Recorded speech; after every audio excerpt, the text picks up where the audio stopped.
y'all. Welcome to Front Porch Crazy. Grab a drink from the ice chest and join us up here on the porch. Hey, Big D, I couldn't sleep the other night, so I was watching the QVC shopping channel. They got all kinds of stuff that you don't need, but you just gotta have. I was already up, 'cause the dog was making all kinds of racket, humping that badger under the porch again. And, well, QVC was boasting about a tooth water pick that was on sale for $129. Well, I reminded Nadine we already got one of those. Oh, boy. Yep, right there in the shower. You set your shower head to fine spray, and you can get all them little chili chunks right out from between any teeth you got. Oh, Bobby Ray. No, I'm serious, it works. But you see, Nadine used one in the RV when we was at one of them Yogi Bear RV parks, and the water pressure set too high. It blew her dentures right out into the lake, it did. We got lucky, though, when we was fishing later, and this big bass we caught on the fishing line had swallowed 'em, you see. He had the biggest toothy grin out of any fish I'd ever did see. I tell you what. Hey, speaking of the river, I took Nadine tubing down the river near New Braunfels, and we had us a time. Nice cool water, lazy flowing river, each of us floating in a big old inner tube. Nadine on hers, me on mine, and of course our dog Chuck Norris in one of his own. You took your dog tubing? Well, doesn't everybody? And you can bet when we call, "Come on, Chuck Norris," nobody messes with us. I bet that's right. I tell you what. And I even get some freebies and priority seating when we tells people we got Chuck Norris with us. Anywho, we were lashed all together with that inner tube. It's got the cooler in the middle of it, with all the ice down Lone Star and Cokes and goodies and stuff. Well, we hits an undertow that sucked my cargo shorts right off, and they was gone. And I was floating there all natural, things kinda, all free and wiggly, hoping there weren't any hungry fish looking for a big juicy rigged wiggler, if you know what I mean. I was getting whistles and catcalls from the mermaids and pearl divers, but luckily Nadine had an extra pair of shorts in her bag, so I could end my embarrassed predicament. The only problem was, they was lady shorts, and I couldn't figure out how to work 'em. Oh, come on now. I kid you not. Did you know the button's in the wrong place and the zippers flipped in the opposite direction? I don't know how women's does it. Well, did the legs cut your circulation off a bit? Well, it ain't all it almost cut off. There weren't almost no room for my UPS package either, if you know what I mean. Hey, here comes Winston. Hey, Winston, how's it going? Hey, man, just staying chill. How about you guys? Well, we were just talking about Bobby Ray's tubing trip down the Guadalupe. Oh, man, that's the perfect place to chill out. Of course, I really like chilling out at Hippie Hollow on the way down, like near Austin. I mean, going commando is so freeing, man, and it's just like nobody judges. Being clothing optional, you probably would have fit right into Hippie Hollow when your shorts got sucked off, Bobby Ray. Wait, what got sucked off where? Never you mind. Hey, I hear you been working at that there titty lifter factory. Well, like the Double Barrel Bra Boutique has been really good to me, man. And like my job, it really lifts and separates the men from the boys. I know that's right. And I bet you've been working them double D shifts. Well, my cup does runneth over, man. I applied for a job there last week, but they said they didn't have anything they could squeeze me into. Seeing them little Barbie doll-sized bras they had in the lobby, I could see what they mean. Oh, no, man. Those are just samples so they can show you what they got. Well, those lacy ones sure show you what you got, I tell you what. So, what do they got you doing out there? Well, see, they got me driving in the bolts of fabric on the forklift to the cutting room in the mornings, and, like, dressing up the mannequins in the green room on the swing shift. Pretty cool job, man. So why do they call it the green room? Because it's like green. I bet those mannequins can be pretty spooky at night. Oh, no, they're not so bad. They kind of keep me company on my shift and give me somebody to, talk to. Well, as long as they don't answer you, I guess you'll be doing okay. Oh, sometimes they do, man. And there's one that told me, this place is haunted. You gotta be kidding me. The bra factory's haunted?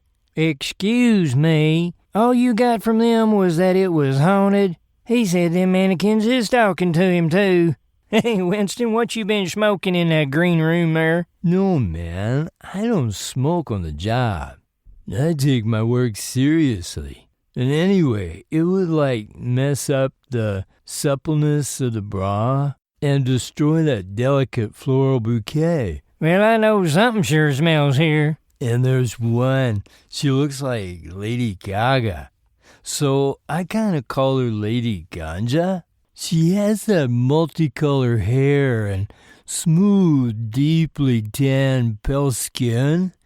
And she's witty and tells me to go after my dreams. Oh, brother. Well, man, she does. And she says she loves her name. Well, how do you know it's not just somebody you work with putting you on and throwing their voice into Lady Ganja? No way, man.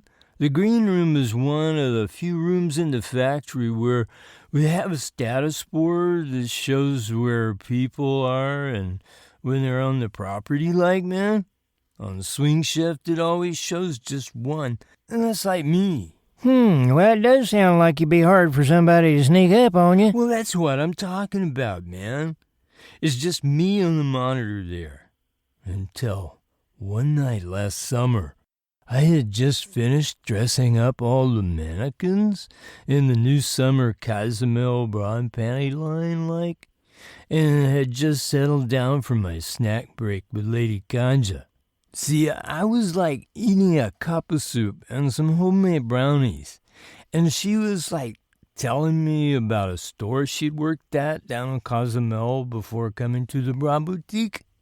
Then, all of a sudden, man, we heard some rumbling and the lights started flickering, sort of that Poltergeist movie. And me and Lady Ganja, we just looked at each other and instinctively grabbed each other tight, man. Real tight. Uh-oh, there's some grabbing going on here. Gosh, just listen. See, now it was starting to get real insane and real intense, man. The hair on the back of my neck was raising up, and it felt real cold in the room, and we were both breathing cold fog breaths. Like it was, freezing in there. I noticed another blip beside myself up on the status board. Then a couple more, man. A few more. And a bunch of more. And they were all converging on me and Lady Ganja in the green room. Boy, that's getting pretty crazy there. I know, right? And a couple of the round tables, they lifted off the ground and started spinning. And some of the sample bras, they flew off the table right above our heads and across the room where they stuck into the wall like a knife somebody had thrown. It's boom, swish, twang. Well, that's some pretty scary stuff there. Well, you should have seen the look on Lady Ganja's face, man. She was so surprised. She yelled at me to duck and as more stilly bras flung off the tables, and I hit the dirt like a fresh muffin, man. And then it was just all over, man. I looked around the room, and it was just a mess, man. Worst of all, a metal bra was stuck in Lady Ganja's neck.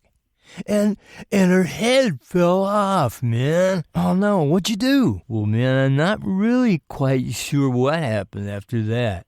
Because everything was like a blur.